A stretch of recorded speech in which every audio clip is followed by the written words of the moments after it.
ನಮಸ್ಕಾರ, ಪುಷ್ಪಾ ಕನ್ನಡ ಕುಕಿಂಗ್ ಚಾನಲ್ಗೆ ಸ್ವಾಗತ. ಇವತ್ತು ಟಿಪ್ಸ್ ಮತ್ತು ಟ್ರಿಕ್ಸ್ ಜೊತೆಗೆ ಉತ್ತರ ಕರ್ನಾಟಕದ ನಾಗರ ಪಂಚಮಿ ಹಬ್ಬಕ್ಕೆ ಮಾಡುವಂಥ ವಿಶೇಷವಾದ ಗುಳಿಗೆ ಉಂಡಿ ಮಾಡಿ ತೋರಿಸ್ತಾ ಇದ್ದೀನಿ. ಬೂಂದಿ ಉಂಡಿ, ಲಡಗಿ ಉಂಡಿ ಅಂತಾನೂ ಹೆಸರಿದೆ ಇದಕ್ಕೆ. ಈ ಲಡಗಿ ಉಂಡಿಯನ್ನು ವಿಶೇಷವಾಗಿ ನಾಗರ ಪಂಚಮಿ ಹಬ್ಬಕ್ಕೆ ಸಪ್ಪೆ ಬೂಂದಿ ಕಾಳು ಮತ್ತು ಬೆಲ್ಲ ಬಳಸಿ ಮಾಡುವಂಥ ವಿಶಿಷ್ಟವಾದ ತಿನಿಸು ಅಂತಾನೆ ಹೇಳ್ಬಹುದು. ಇವತ್ತು ಮನೆಯಲ್ಲಿನೇ ಗುಳಿಗೆ ಮಾಡಿಕೊಂಡು ಅಂದರೆ ಸಪ್ಪೆ ಬೂಂದಿ ಮಾಡಿಕೊಂಡು ನಂತರ ಬೆಲ್ಲ ಕರಗಿಸಿ ಉಂಡಿ ಮಾಡ್ತಾ ಇದ್ದೀನಿ. ನೀವು ಇದೇ ಥರ ಪರ್ಫೆಕ್ಟ್ ಆಗಿ ಮತ್ತು ಸುಲಭವಾಗಿ ರುಚಿಯಾಗಿರೋ ಲಡಗಿ ಉಂಡಿ ಮಾಡೋಕ್ಕೆ ವಿಡಿಯೋವನ್ನು ಸ್ಕಿಪ್ ಮಾಡದೆ ಎಂಡ್ವರೆಗೂ ನೋಡಿ. ಹಾಗೆಯೇ ನೀವಿನ್ನೂ ಸಬ್ಸ್ಕ್ರೈಬ್ ಮಾಡ್ದೇನೆ ನೋಡ್ತಾ ಇದ್ರೆ ಈಗಲೇ ಸಬ್ಸ್ಕ್ರೈಬ್ ಮಾಡಿಕೊಂಡು ನೋಡಿ. ಬನ್ನಿ ಈಗ ಲಡಗಿ ಉಂಡಿ ಮಾಡೋಕ್ಕೆ ಶುರು ಮಾಡೋಣ. ಮೊದಲಿಗೆ ನಾನಿಲ್ಲಿ ಸಪ್ಪೆ ಬೂಂದಿ ಕಾಳು ಮಾಡ್ತಾ ಇದ್ದೀನಿ. ಇಲ್ಲಿ ನಾನು ಒಂದು ಚಿಕ್ಕ ಗ್ಲಾಸನ್ನು ಅಳತೆಗೋಸ್ಕರ ತೊಗೊಂಡಿದ್ದೀನಿ. ಈಗ ಈ ಗ್ಲಾಸ್ಗೆ ಕಡಲೆಬೇಳೆ ಹಿಟ್ಟು ಹಾಕ್ತಾ ಇದ್ದೀನಿ. ಈಗ ಇದೇ ಗ್ಲಾಸಿಂದ ಈ ರೀತಿ 2 ಗ್ಲಾಸ್ ಆಗುವಷ್ಟು ಕಡಲೆಬೇಳೆ ಹಿಟ್ಟನ್ನು ತಗೋತಾ ಇದ್ದೀನಿ. 2 ಗ್ಲಾಸಷ್ಟು ಕಡಲೆಬೇಳೆ ಹಿಟ್ಟನ್ನು ತಗೊಂಡ ನಂತರ ಈಗ ಅಕ್ಕಿ ಹಿಟ್ಟು ತಗೊಳ್ತಾ ಇದ್ದೀನಿ. ಅಕ್ಕಿ ಹಿಟ್ಟನ್ನು ಅದೇ ಗ್ಲಾಸ್ನಿಂದ ಅರ್ಧದಷ್ಟು ತಗೋಬೇಕಾಗತ್ತೆ. ಅಂದರೆ 2 ಗ್ಲಾಸ್ ಆಗುವಷ್ಟು ಕಡಲೆಬೇಳೆ ಹಿಟ್ಟು, ಅರ್ಧ ಗ್ಲಾಸ್ ಆಗುವಷ್ಟು ಅಕ್ಕಿ ಹಿಟ್ಟು ತಗೊಳ್ತಾ ಇದ್ದೀನಿ. ನಮಗೆ ಬೂಂದಿ ಕಾಳು ಮೆತ್ತಗೆ ಆಗೋ ಬದಲು ಸ್ವಲ್ಪ ಗರಿ ಗರಿಯಾಗಿ ಬೇಕು. ಹಾಗಾಗಿ ಸ್ವಲ್ಪ ಅಕ್ಕಿ ಹಿಟ್ಟು ಸೇರಿಸ್ತಾ ಇದ್ದೀನಿ. ಎರಡನ್ನೂ ಸರಿಯಾಗಿ ಜರಡಿ ಮಾಡ್ಕೊಂಡ ನಂತರ ನೀರು ಹಾಕಿ ಕಲಿಸ್ಕೋಬೇಕಾಗತ್ತೆ. ಸಪ್ಪೆ ಬೂಂದಿ ಕಾಳು ಮಾಡೋಕ್ಕೆ ಇವೆರಡೇ ಸಾಮಗ್ರಿಗಳು ಸಾಕು. ಸೋಡಾ, ಎಣ್ಣೆ, ಉಪ್ಪು ಏನೂ ಮಿಕ್ಸ್ ಮಾಡೋ ಅವಶ್ಯಕತೆ ಇಲ್ಲ. ಈಗ ಈ ಹಿಟ್ಟು ಕಲಸೋದಕ್ಕೆ ಎಷ್ಟು ಪ್ರಮಾಣದಲ್ಲಿ ನೀರು ಸೇರಿಸಬೇಕು ಅಂತ ನೋಡೋಣ. ಮೊದಲಿಗೆ ಹಿಟ್ಟು ತಗೊಂಡಿರೋವಂಥ ಗ್ಲಾಸ್ನಿಂದ 1 ಗ್ಲಾಸ್ ಪೂರ್ತಿ ನೀರು ಸೇರಿಸ್ತಾ ಇದ್ದೀನಿ. ನೀರು ಸೇರಿಸಿದ ನಂತರ ಇದನ್ನು ಒಮ್ಮೆ ಚೆನ್ನಾಗಿ ಮಿಕ್ಸ್ ಮಾಡ್ಕೊಳ್ಳೋಣ. ಈಗ ಮತ್ತೆ ಅದೇ ಗ್ಲಾಸ್ನಿಂದ ಅರ್ಧ ಗ್ಲಾಸು ನೀರು ಸೇರಿಸ್ತಾ ಇದ್ದೀನಿ. ಅರ್ಧ ಗ್ಲಾಸ್ ಆಗುವಷ್ಟು ನೀರನ್ನು ಸೇರಿಸಿದ ನಂತರ ಮತ್ತೊಮ್ಮೆ ಚೆನ್ನಾಗಿ ಮಿಕ್ಸ್ ಮಾಡ್ಕೊಳ್ತಾ ಇದ್ದೀನಿ. ಅರ್ಧ ಗ್ಲಾಸ್ನಷ್ಟು ನೀರನ್ನು ಸೇರಿಸಿದ ನಂತರ ಈ ಹದಕ್ಕೆ ಬಂದಿದೆ. ಆದರೆ ನಮಗೆ ಇನ್ನೂ ತೆಳುವಾಗಿ ಬೇಕಾಗತ್ತೆ. ಈಗ ಅಳತೆಗೆ ತಗೊಂಡಿರೋಂಥ ಗ್ಲಾಸ್ನಲ್ಲಿ ಉಳಿದಿರೋ ನೀರಲ್ಲಿ ಸ್ವಲ್ಪ ನೀರನ್ನು ಸೇರಿಸಿ ಚೆನ್ನಾಗಿ ಕಲಿಸ್ಕೊತಾ ಇದ್ದೀನಿ. ಈಗ ಚೆನ್ನಾಗಿ ಮಿಕ್ಸ್ ಆಗಿದೆ. ಚೆನ್ನಾಗಿ ಮಿಕ್ಸ್ ಮಾಡ್ಕೊಂಡ ನಂತರ ನೋಡಿ ಈ ಹದಕ್ಕೆ ಈ ಒಂದು ಹಿಟ್ಟಿನ ಬ್ಯಾಟರ್ ಇರಬೇಕು. ಟೋಟಲ್ ಆಗಿ 2 ಗ್ಲಾಸ್ ಕಡಲೆ ಹಿಟ್ಟು ಮತ್ತು ಅರ್ಧ ಗ್ಲಾಸ್ ಅಕ್ಕಿ ಹಿಟ್ಟಿಗೆ 1 ಗ್ಲಾಸ್ ಮತ್ತು 3/4 ಗ್ಲಾಸ್ ಅಷ್ಟು ನೀರನ್ನು ಸೇರಿಸಬೇಕು. ಒಂದು ವೇಳೆ ಹಿಟ್ಟು ನೀರು ಹಾಕುವಾಗ ಸ್ವಲ್ಪ ಹೆಚ್ಚು ಕಮ್ಮಿ ಆಗಿ ಬ್ಯಾಟರ್ ತೀರಾ ತೆಳುವಾದರೆ ಸ್ವಲ್ಪ ಕಡಲೆ ಹಿಟ್ಟು ಸೇರಿಸಿ, ಇಲ್ಲವೇ ಗಟ್ಟಿಯಾಗಿದ್ದರೆ ಸ್ವಲ್ಪ ಮತ್ತೆ ನೀರು ಸೇರಿಸಿ ಕರೆಕ್ಟಾಗಿ ಮಾಡ್ಕೊಳ್ಳಿ. ಕಡಲೆ ಹಿಟ್ಟಿನ ಬ್ಯಾಟರ್ ಈ ಹದಕ್ಕೆ ಕರೆಕ್ಟಾಗಿ ಇದ್ದರೆ ಸಪ್ಪೆ ಬೂಂದಿ ಕಾಳು ಗುಂಡಿಗೆ ಕ್ರಿಸ್ಪಿಯಾಗಿ ಚೆನ್ನಾಗಿ ಬರುತ್ತವೆ. ಕಡಲೆ ಹಿಟ್ಟು ಸರಿಯಾಗಿ ಕಲಿಸ್ಕೊಂಡ ನಂತರ ಈಗ ಫ್ರೈ ಮಾಡ್ಕೊಳ್ಳೋಣ. ಈಗ ಎಣ್ಣೆ ಕಾಯಕ್ಕೆ ಇಟ್ಟು ಈ ಥರ ಕರಿದ ಬೂಂದಿ ಕಾಳು ಹಾಕೋಕ್ಕೆ ಜಾಲರಿ ರೆಡಿ ಇಟ್ಟಿದ್ದೀನಿ. ಹಾಗೆಯೇ ಬೂಂದಿ ಕಾಳು ಹಾಕೋಕ್ಕೆ ಚಿಕ್ಕ ಚಿಕ್ಕ ಹೋಲ್ಗಳಿರೋ ಜಾಲರಿ ತೊಗೊಂಡಿದ್ದೀನಿ. ಈಗ ಬೂಂದಿ ಕಾಳುಗಳನ್ನು ಕರ್ಕೊಳ್ಳೋಣ. ಈ ಬೂಂದಿ ಕಾಳುಗಳನ್ನು ಕರ್ಕೊಳ್ಳೋಕ್ಕೆ ಎಣ್ಣೆ ಚೆನ್ನಾಗಿ ಕಾಯಬೇಕು. ಎಣ್ಣೆ ಒಮ್ಮೆ ಚೆನ್ನಾಗಿ ಕಾದ ನಂತರ ಮಧ್ಯಮ ಉರಿ ಮಾಡ್ಕೋಬೇಕು. ಮಧ್ಯಮ ಉರಿ ಮಾಡಿದ ನಂತರ ಈ ರೀತಿ ಜಾಲರಿನಲ್ಲಿ 1 ಚಮಚ ಕಲಸಿರುವಂಥ ಬ್ಯಾಟರ್ ಹಾಕಿದರೆ ಬೂಂದಿ ಕಾಳು ಎಣ್ಣೆಯಲ್ಲಿ ಬೀಳ್ತಾ ಹೋಗುತ್ತವೆ. ಒಂದು ವೇಳೆ ಉರಿ ಕಮ್ಮಿ ಆದರೆ ಬೂಂದಿ ಕಾಳು ರೌಂಡ್ ಶೇಪ್ನಲ್ಲಿ ಬರದೆ ಚಪ್ಪಟೆ ಆಗಬಹುದು ಮತ್ತು ಎಣ್ಣೆನೂ ಕೂಡ ಜಾಸ್ತಿ ಹೀರುತ್ತೆ. ಮತ್ತು ಹೈ ಫ್ಲೇಮ್ ಮಾಡಿಕೊಂಡ್ರೆ ಬೂಂದಿ ಕಾಳು ಹಾಕಿದ ತಕ್ಷಣವೇ ಕೆಂಪಗೆ ಆಗೋ ಸಾಧ್ಯತೆ ಇರುತ್ತೆ. ಹಾಗಾಗಿ ಆದಷ್ಟು ಮಧ್ಯಮ ಉರಿನಲ್ಲಿನೇ ಫ್ರೈ ಮಾಡ್ಕೊಳ್ಳಿ. ಈಗ ಈ ಬೂಂದಿ ಕಾಳು ಚೆನ್ನಾಗಿ ಹೊಂಬಣ್ಣ ಬಂದು ಕ್ರಿಸ್ಪಿ ಆಗೋವರೆಗೂ ಫ್ರೈ ಮಾಡ್ಕೋಬೇಕು. ಕ್ರಿಸ್ಪಿಯಾಗಿ ಚೆನ್ನಾಗಿ ಫ್ರೈ ಮಾಡ್ಕೊಂಡ ನಂತರನೇ ನಾನೀಗ ತೆಗಿತಾ ಇದ್ದೀನಿ. ಬೂಂದಿ ಕಾಳು ಎಣ್ಣೆಯಲ್ಲಿ ಹಾಕಿದ ಪ್ರತಿ ಸಲನೂ ಈ ಜಾಲರಿಯನ್ನು ಈ ರೀತಿ ಒರೆಸಿ ಇಡಬೇಕು. ಅಂದರೆ ಪ್ರತಿ ಹಂತದಲ್ಲೂ ಕಲಸಿರೋ ಹಿಟ್ಟು ಹಾಕುವಾಗ ಬೂಂದಿ ಹಿಟ್ಟು ಚೆನ್ನಾಗಿ ಎಣ್ಣೆಯಲ್ಲಿ ಬೀಳುತ್ತೆ. ಈಗ ಇದೇ ರೀತಿಯೇ ಎಲ್ಲ ಬೂಂದಿ ಕಾಳುಗಳನ್ನು ರೆಡಿ ಮಾಡ್ಕೊಳ್ಳೋಣ. ನಾವು ಉತ್ತರ ಕರ್ನಾಟಕದ ವಿಶೇಷ ನಾಗರ ಪಂಚಮಿ ಹಬ್ಬಕ್ಕೆ ಲಡಗಿ ಉಂಡಿ ಮಾಡ್ತಾ ಇರೋದ್ರಿಂದ ಈ ಬೂಂದಿ ಕಾಳು ಈ ರೀತಿ ಕ್ರಿಸ್ಪಿಯಾಗಿಯೇ ಬರಬೇಕು.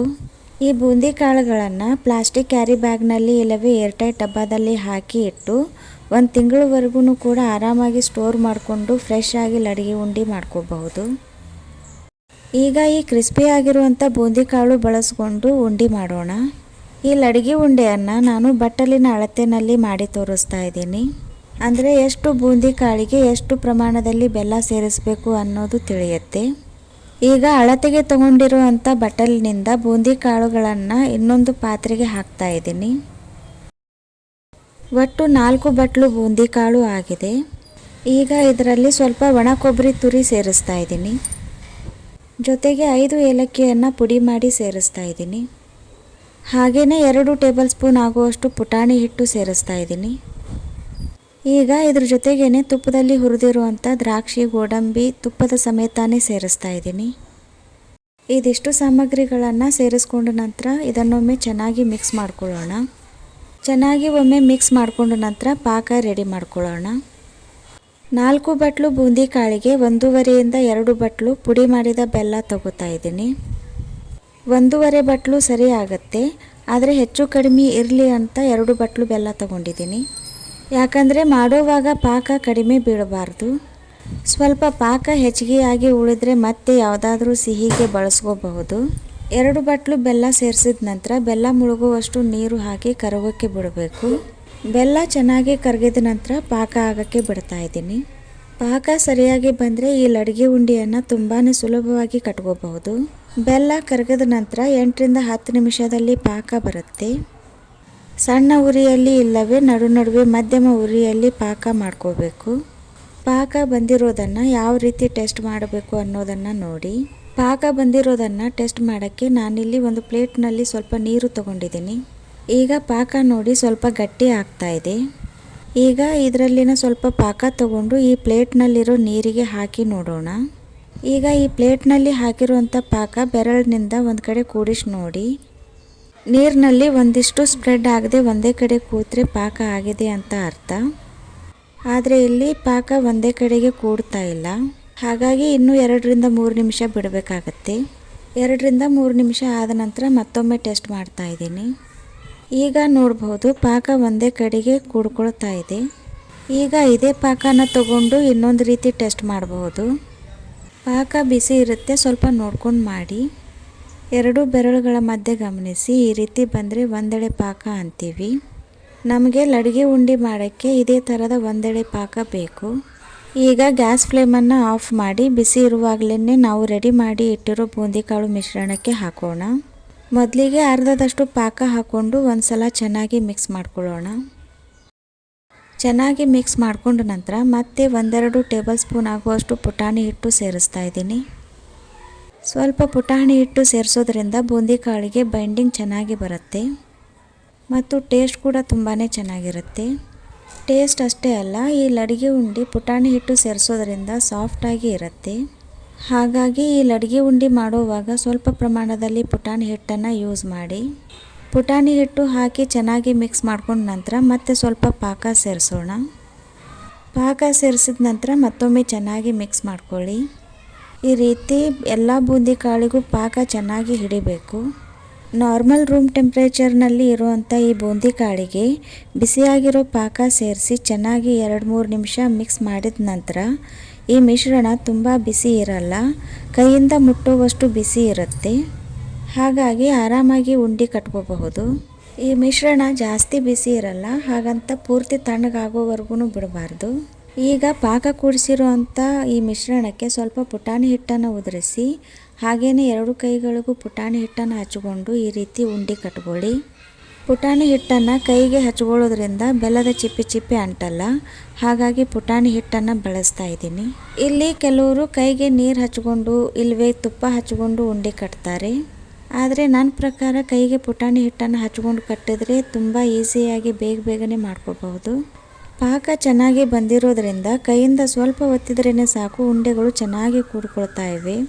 ಆದರೆ ಇಲ್ಲಿ ಗಮನಿಸಬೇಕಾದಂಥ ಮುಖ್ಯ ವಿಷಯ ಏನಂದರೆ ಈ ಮಿಶ್ರಣ ಬೆಚ್ಚಗೆ ಇರುವಾಗಲೇ ಬೇಗ ಉಂಡೆ ಕಟ್ಟಬೇಕು.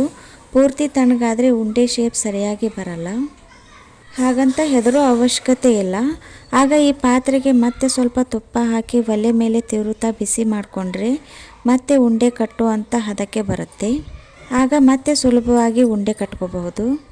ಈ ಉಂಡೆ ಮಾಡ್ತಾ ಇದ್ದರೆ ಮನೆಯಲ್ಲಿ ಹಬ್ಬದ ವಾತಾವರಣ ತುಂಬಾ ಜೋರು ಅನಿಸುತ್ತೆ.